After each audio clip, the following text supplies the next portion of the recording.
이번 수업은 친환경 자동차가 다양한 종류들이 있는데요. 그것의 계략에 대해서 한번 살펴보고요. 그리고 자율주행에 대한 기본적인 원리에 대해서 다시 한번 살펴보도록 하겠습니다.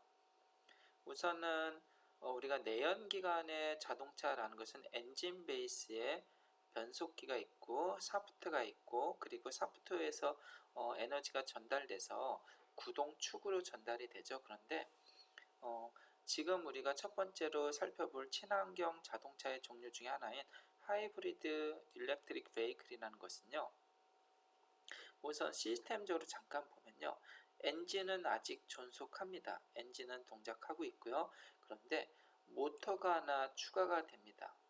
모터가 추가가 되고요. 그리고 DC-AC 인버터 또한 추가가 됩니다. 그래서 연료 탱크에서는 엔진을 구동하고요. 그리고 배터리에서는 DC 에서 AC로 변환을 시켜서 모터를 구동을 합니다.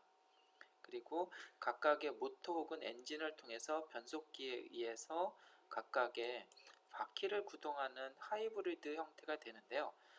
이 하이브리드 형태 같은 경우에는 주행 시에는 엔진의 가동 없이 모터로만 주행을 합니다. 주행 중에는. 그래서 주행 중에는 모터로만 동작하고요. 그리고 감속 시에는 브레이크를 밟으면 모터가 발전기로 전환되어서 전기를 생산해서 배터리를 충전하는, 즉 회생 제동을 하는 방식입니다. 그래서 잠깐 그림으로 살펴보면 먼저 출발과 저속일 때는 모터로만 구동을 합니다. 그리고 나서 뭔가 이제 엔진을 가속시킨다든가 뭔가 힘이 필요한 경우에는 엔진을 작동시킵니다. 엔진을 작동시키고요. 그리고 정속 구간에서는 다시 정속 엔진만 구동시킵니다. 엔진만 구동시키고요. 감속할 때는 회생 제동을 통해서 배터리를 충전합니다. 그리고 정지하는 형태로 구성이 된다라고 보시면 되겠습니다. 그리고 이제 플러그인 하이브리드 일렉트릭 베이클이라는 형태가 있습니다. 이거는요, 마찬가지로 하이브리드 일렉트릭 베이클과 마찬가지 형태로 구성되어 있습니다. 엔진과 모터가 동시에 구비가 되어 있고요. 그런데 이거와 같은 경우에는 하이브리드 같은 형태는 배터리와 엔진 형태로 구성이 되는데, 연료 탱크 형태로 구성이 되는데, 외부로부터 완속 충전기 형태로 배터리를 충전하는, 차징하는 형태가 추가가 됩니다. 그래서 이 플러그인 하이브리드 일렉트릭 베이클을 살펴보면요, 기본적으로 엔진과 모터 동력을 조합하고요. 그리고 차량의 추진 에너지를 공급하기 위해서 외부에서 에너지를 끌어옵니다.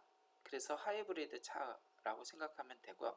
단순히 외부에서 충전되는 형식이다 라고 보면 되겠습니다. 그래서 우선은 모터와 엔진이 어떻게 구동이 되냐라고 살펴보면요, 먼저 CD 모드의 경우에는요, 차징되어 있는 배터리를 소모하는 모드다. 그래서 모터로 구동되는 모드다 라고 보시면 되겠습니다. 차징된 게 소모된다 라는 뜻이고요. 반면에 CS라는 것은 차징 서스테인, 유지된다는 거죠. 그래서 차징된 배터리를 차징하는 단계고요. 실질적인 엔진이 구동되는 모드입니다. 그래서 유류 모드다 라고 보면 되겠습니다. 그리고 다시 회생 제동으로 배터리가 충전되고요.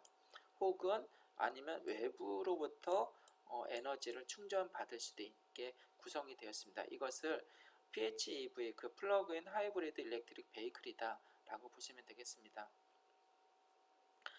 본격적으로 이제 하이브리드 자동차 같은 경우에는 전기 자동차가 태생되기 이전에 많이 활용되던 친환경 자동차의 한 종류였습니다. 그런데 전기 자동차가 나오고부터는 하이브리드 자동차는 효율성이 떨어지기 때문에 시장에서 사라지기 시작했습니다. 그래서 우선은 전기 자동차, 일렉트릭 베이클을 살펴보면 엔진이 존재하지 않습니다. 그죠?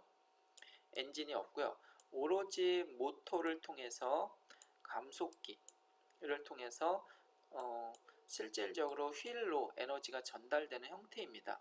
그리고 엔진에서 소요이 되는 유류 탱크라는 게 없어지고 오로지 배터리만으로 동작합니다. 그래서 DC 배터리죠. 그래서 DC 배터리에서 AC로 변환이 돼서 모터를 구동하고 AC 모터를, 그리고 배터리 충전은 충전기라든가 외부 전원으로부터 충전을 받게 되죠. 그래서 이 전기 자동차라는 것은 일렉트릭 베이클이라는 것, 고전압 배터리에서 전기 에너지를 전기 모터로 공급하고 모터로부터 발생한 구동력을 통해서 바퀴를 동작시킨다 라고 보시면 되겠습니다.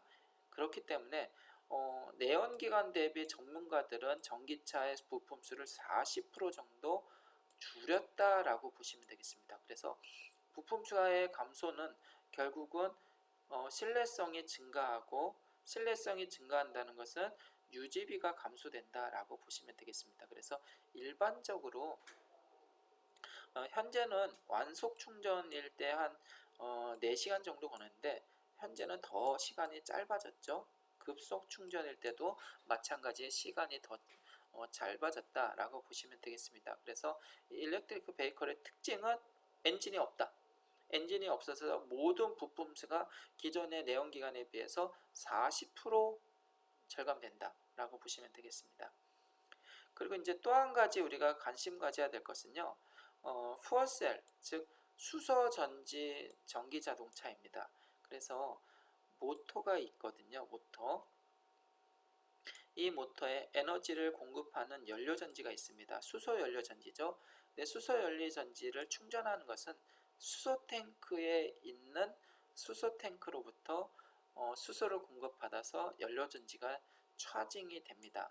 그리고 외부로부터 수소 탱크에 공급을 받게 되겠죠. 수소를.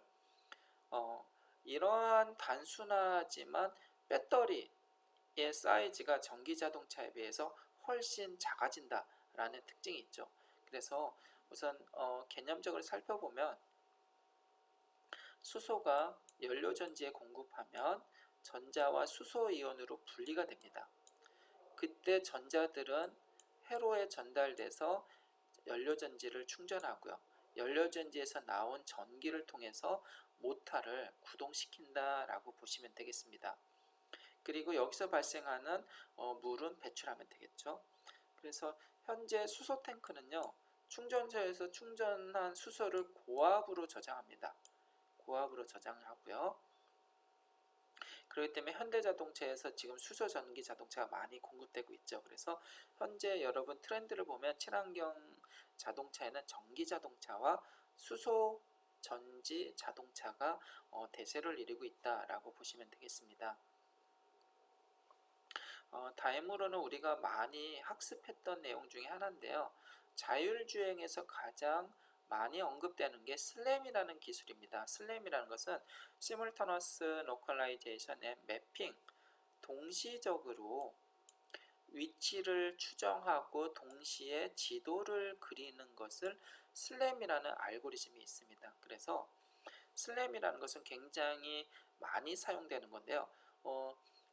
자율주행 자동차뿐만 아니라 모빌리티, 자율주행 모빌리티는 오히려 슬램이라는 기술을 더 많이 활용하고 있습니다. 그래서 로봇뿐만 아니라 자율주행 로봇, 자율주행 모빌리티에 다 활용되고 있다라고 보시면 되는데요. 슬램에 대해서 잠깐 살펴보면요. 로봇의 위치를 추정하는 로컬라이제이션을 포즈 에스티메이션이라고 부릅니다. 그래서 로봇 혹은 모빌리티의 위치를 계측하고 추정하는 역할을 하고요. 라이다를 이용해서 장애물을 센싱합니다. 센싱하는가 동시에 맵을 형성합니다. 임의의 공간에서 가상 공간이 아니라 로봇 혹은 모빌리티가 모르는 임의의 공간에 맵을 형성하는 것이 매핑입니다. 그리고 내가 원하는 골까지 가는 것을, 최적의 경로로까지 가는 것을 모션 플래닝 혹은 패스 플래닝이라고 부릅니다. 그런데 모션 플래닝과 패스 플래닝을 진행하는 동안 어떤 장애물이 갑자기 돌발 상황이 발생합니다. 그러면 이 장애물을 회피해야 되겠죠. 회피하는데 기준은 로봇이라든가 모빌리티의 내경이 있겠고요. 이렇게 내경 사이즈가 있겠고요. 외경 사이즈가 있습니다. 그죠? 그런데 내경과 외경 모두 장애물과 부딪히면 안 됩니다. 그런데 이 장애물과 부딪히지 않기 위해서는 장애물을 빨리 인지하고 나서 거리가 떨어진 일정 거리 떨어진 상태에서 감속 운행을 해야 됩니다. 감속 운행을 하고 회전 각도, 회피 각도를 계산해야 됩니다. 이러한 알고리즘을 다이나믹 윈도우 어프로치, 즉 DWA 알고리즘이라고 우리가 학습을 했습니다. 그래서 로컬적으로 장애물이 나타났을 때 회피 기동을 하고, 그리고 최적의 경로를 계산해서 목표 지점까지 가는 것을 내비게이션이라고 부릅니다. 그리고 내비게이션에서 사용하는 현재의 로봇이나 모빌리티의 위치를 추정하는 것을 포즈 에스티메이션 혹은 로컬라이제이션이라고 부르고, 그리고 이 전체적인 시스템을 내비게이션이다 라고 우리가 부릅니다. 그런데 이 내비게이션은요, 슬램을 적용할 때는 보통은 실외 GPS일 경우를 사용할 수도 있겠지만, 실내 같은 경우는 인도어 GPS를 사용할 때도 있습니다. 그런데 와이파이의 오류라든가 GPS의 오차 때문에 정밀성이 떨어집니다. 그러다 보니까 레이저 디스턴스 센서 혹은 라이다를 이용해서 슬램이라는 기술을 적용을 해서 장애물을 회피하고 오차 발생을 최저로 만든다라고 보면 되겠습니다. 그리고 우리가 여기서 한 가지 기억해야 될 것은, 그러면 포즈 에스티메이션, 즉 로컬라이제이션, 즉 내 위치를 측정하는 방법을 어떻게 하느냐라고 고민해야 될 것입니다. 그런데 거기에 대표적인 방법은 데드 레코닝이라는 추측 항법이라는 알고리즘이 있습니다. 그래서 우리는 예를 들어서 현재 위치가, 모빌리티의 위치가 여기라고 가정했을 때 모빌리티가 이동할 거 아닙니까? 이쪽으로. 그러면 기존 A라는 지점에서 B라는 지점으로 이동하는 실시간적으로 이 모빌리티는 선속도와 각속도를 만들어낼 수가 있습니다. 내가 현재 위치에서 어느 각도와 어느 선속도로 움직인다는 것을 알고 있습니다. 또 한 가지는 바퀴의 직경을 알 수가 있습니다. 바퀴의 이격거리 직경, 그리고 내경의 중심축을 우리가 알고 있습니다. 모빌리티에. 로봇도 마찬가지죠. 그리고 바퀴의 반지름을 알고 있기 때문에 내가 얼마나 이동했는지, 그리고 왼쪽 바퀴가 얼마나 이동했고 오른쪽 바퀴가 얼마나 이동했는지, 즉 회전값을 알 수가 있습니다. 이러한 모든 데이터를 갖고 있는 것을 오도메트리, 즉 실시간적으로 이동할 수 있는 이동 데이터를 갖고 있는 오도메트리에서 축적됩니다. 그리고 자이로 센서 IMU죠. 혹은 엔코더를 통해서 실시간적으로 이동한 값들을 계속 계산을 하게 됩니다. 계산하고 나서 내가 움직인 B 계속 움직인 이동 거리와 선속도와 각속도를 알고 있기 때문에 최종 나의 좌표 XY 좌표와 세타 좌표를 구할 수가 있습니다. 그래서 이 XY 세타 좌표를 통해서 이동한 위치를 추정하는 것을 데드 레코닝 알고리즘이다 라고 부릅니다. 그런데 이 데드 레코닝의 핵심 알고리즘은 칼만 필터입니다. 그래서 나중에 우리가 칼만 필터에 대해서 다시 한번 학습할 텐데요. 이 칼만 필터를 이용해서 실시간적으로 나의 포즈를 추정하고 계산할 수 있다라고 이해하시면 되겠습니다.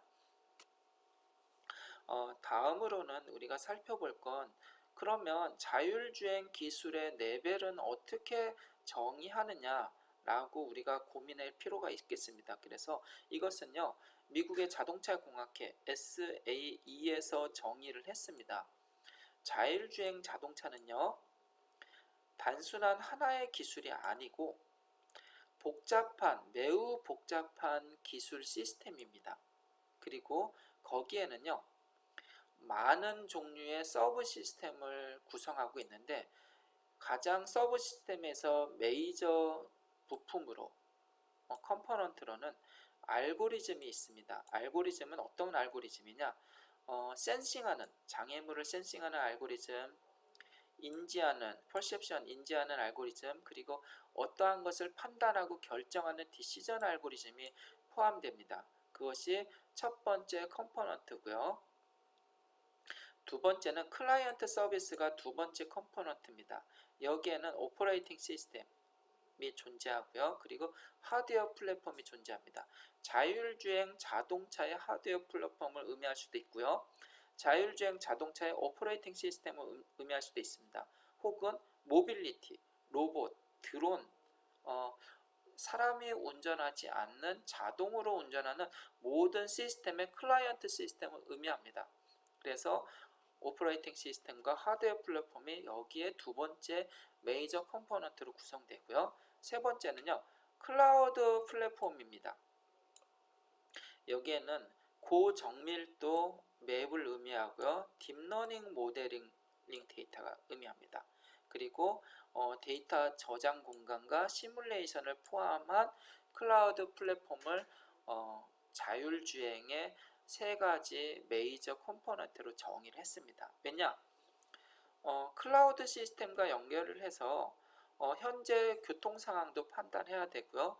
내가 내비게이션 기능으로 골까지 갈 때 자동차 교통 상황 혹은 트래픽 상황을 판단해서 다른 길로 우회할 수도 있기 때문에 클라우드 플랫폼을 반드시 포함시켜야 된다는 것이죠. 그러면 우리가 여기에서 그러면 자율주행의 현재 단계는 현재 레벨 3, 레벨 4 단계라고 부르거든요.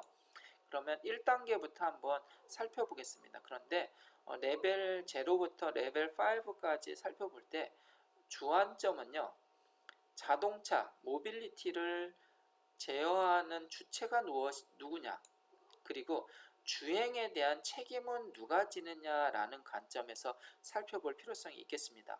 먼저 레벨 0는요, 노 오토메이션이에요. 자율주행 안 합니다. 그렇기 때문에 인간이 제어 주체가 되고요. 당연히 주행에 대한 책임은 인간이 갖고 있습니다.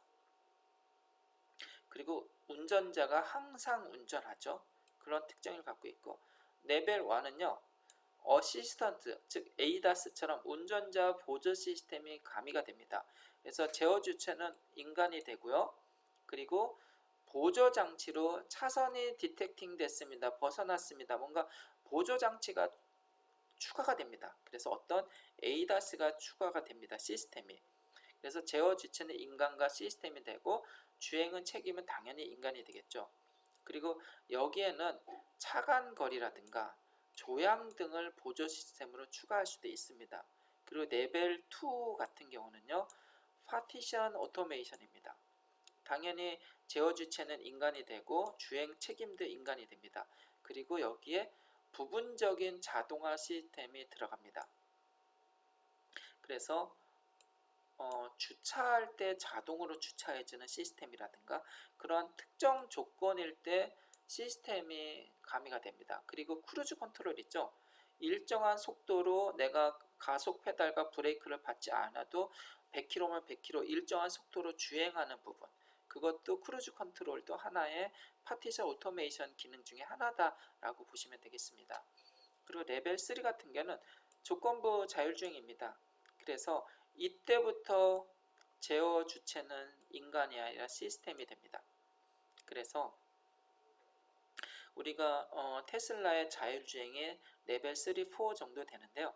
인간이 운전하는 게 아닙니다. 인간은 핸들에서 손을 뗄 수가 있고요. 그리고 간헐적, 인터벌적으로 핸들 한 번씩 만져주는 조건부, 그리고 고속도로에서만 자율주행이 허용된다. 이런 조건부가 나옵니다. 그럴 때 제어 주체는 시스템이 되고 인간이 아니죠. 그러한 조건 상황에서의 주행 책임은 시스템이 갖습니다. 인간이 아니죠. 그래서 특정 조건에서 자율주행을 하고 위험 상황이 발생할 때 운전자가 개입하는 상황이죠. 그래서 운전자는 항상 전방과 자동차 운전을 안 하지만 전방을 주시해야 되고 위험 상황의 돌발적인 발생에 대응할 수 있는 자세를 갖춰야 되는 게 레벨 3입니다. 레벨 3와 레벨 4가 약간 유사합니다. 그래서 제어 주체는 시스템이 되고요. 자율주행 시스템, 주행에 대한 책임도 시스템이 됩니다. 그리고 이때는 운전자 개입이 불필요합니다. 그래서 완전 자율주행 레벨 5와 레벨 4가 유사한데 시내 주행의 레벨 4는 되지 않습니다. 다양한 모빌리티, 자전거, 모터사이클, 사람, 신호등 다양한 팩터들이 존재합니다. 그런 경우에는 레벨 4라고 볼 수 없고요. 그런 곳에서도 자율주행하는 것을 완전 자율주행이라고 그러죠. 그래서 풀 오토메이션이라고 부릅니다. 그래서 이때는 운전자 자체가 불편하다는 거죠. 그리고 레벨 4는 운전자의 돌발 시 개입이 불편하지만 운전자는 필요하다는 거예요. 그래서 레벨 4와 레벨 4의 가장 큰 차이는 운전자가 있느냐 없느냐의 차이입니다. 그래서 운전자가 없이도 시내건 고속도로건 어떠한 상황에서 주행할 수 있는 완전 자율주행이 레벨 5다라고 보시면 되겠고요. 레벨 5까지 가기 위해서는 많은 시행착오와 많은 센싱, 클라우드 정보, 클라우드 시스템들이 갖춰줘야 됩니다. 많은 도로 상황들의 정보들이 자동차에서 획득을 해야 스스로 운전자 없이도 주행할 수 있는 단계까지 가게 됩니다. 그래서 이거는 자동차에서만 국한되는 것이 아니라 도로 상황, 도로의 정보를 얻을 수 있는 기관 시스템 혹은 클라우드 시스템과 같이 접목해야 완전 자율주행인 레벨 5까지 도달할 수 있다라고 보시면 되겠습니다. 그런데 이것은 드론이라든가 드론이라든가 승용차 혹은 트럭 같은 케이스는 레벨 5까지 가야 되겠지만 공장이라든가 아니면 농장 아니면 특정 에어리어 병원 그런 특정 에어리어에서는 레벨 4 정도면 이래도 충분한 자율주행이다라고 우리가 판단할 수 있는 것입니다. 우리가 이제 다음으로 살펴볼 것은 차량용 반도체의 중요성입니다. 우리가 딥러닝 AI일 때는 엔비디아의 엣지 컴퓨팅이라는 시스템이 굉장히 중요했죠. 그런데 이번엔 자율주행 자동차에서 필요한 차량용 반도체 시스템의 중요성을 우리가 살펴볼 필요성이 있겠습니다. 왜냐? 자율주행이라는 것은 싱글 테크놀로지가 아닙니다. 싱글 테크놀로지가 아니고 굉장히 복잡한 시스템이기 때문에 여기에 포함되어야 될 자율주행 반도체 부품들이 굉장히 많이 들어가고 굉장히 중요성이 올라가고 있습니다. 그래서 대표적인 자동차용 반도체 시장은 크게 인피니언이 잠식하고 있습니다. 그리고 NXP, 일본의 르네사스 세 기업이 굉장히 많은 포션을 갖고 있고요. 그리고 TI, 텍사스 인스트루먼트가 그 뒤를 이어서 마켓시어를 차지하고 있습니다. 그리고 인피니언이라는 것은 독일 기업이기 때문에 굉장히 신뢰성, 차량의 디펜던트한 신뢰성을 굉장히 유지하고 있다라고 보시면 되겠습니다. 그리고 인피니언, NXP, 르네사스가 굉장히 중요한 자동차 기업이다라고 보면 되겠고요. 이러한 자동차를 생산하는 것은요. 대만의 TSMC가 대부분을 생산합니다. 삼성전자나 하이닉스는 삼성 혹은 하이닉스의 반도체 부품만 생산하지만 대만의 TSMC는 전 세계의 SOC를 다 수용합니다. 그래서 대만의 SOC 산업이 전 세계의 가장 히든카드 그리고 시장 잠식력이 가장 큰 반도체 공장이다라고 보시면 되겠습니다. 그래서 대만의 TSMC가 그렇게 중요동을 차지하고 있고요. 당장 내년에는 예상하기로는 차량용 반도체 시장은 451억 불을 예상하고 있다라고 보시면 되겠습니다. 그리고 이제 당연히 NXP, 르네사스, 인피니언뿐만 아니라 회사의 주가도 대만의 TSMC 주가가 굉장히 상승하고 있다라고 보시면 되겠습니다. 이번 동영상에 우리가 하이브리드 혹은 전기자동차 아니면 수소전지 자동차에 대해서 살펴봤고요. 차량용 반도체에 대한 중요성과 자율주행 시스템의 핵심 기술에 대해서 살펴보았습니다. 그래서 여러분께서 한번 동영상을 다시 한번 복습하면서 이러한 것들을 여러분 것으로 소화했으면 좋겠습니다. 이번 동영상은 여기까지 녹음하겠습니다. 감사합니다.